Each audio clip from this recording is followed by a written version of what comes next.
The loaves are at the oven. They've been on a wire rack cooling. So here's the finished result. Just to give you an idea of the colour. Got a nice 3 loaves. Quite a nice colour actually.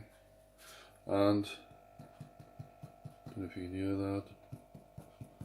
They sound hollow, which means they're cooked.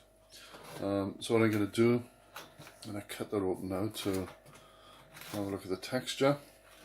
But what I'll do, obviously I'm not going to use these 3 loaves soon.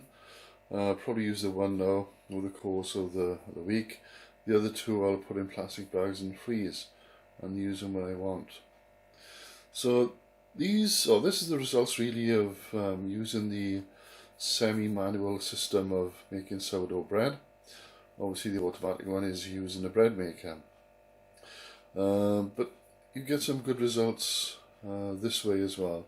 Now I use a temperature on my oven which is a combination of gas and electric, but the oven part is electric.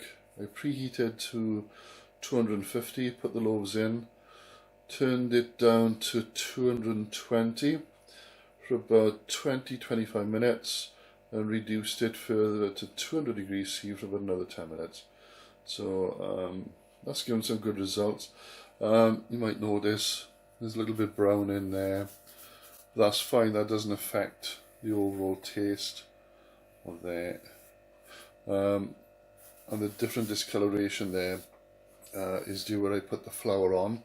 And you will find the flour that I put onto the loaf does protect the loaf from burning as well. So it's lighter here. If I didn't put the flour on, obviously it'd be a lot darker.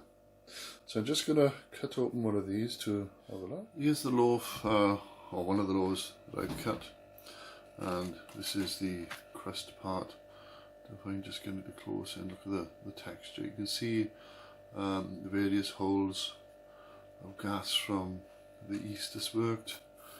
And just to lift that up a bit. So we've got some good texture, good raise in there. Overall a nice loaf. As I say, I'm going to use that throughout this week. The other ones then, I put in freezer bags. And obviously I can use that over the course of the next couple of weeks. Or probably sooner now maybe. So I absolutely love this stuff. So there we are. That's the loaves. The ones that go in the freezer, the one I've just cut. So enjoy.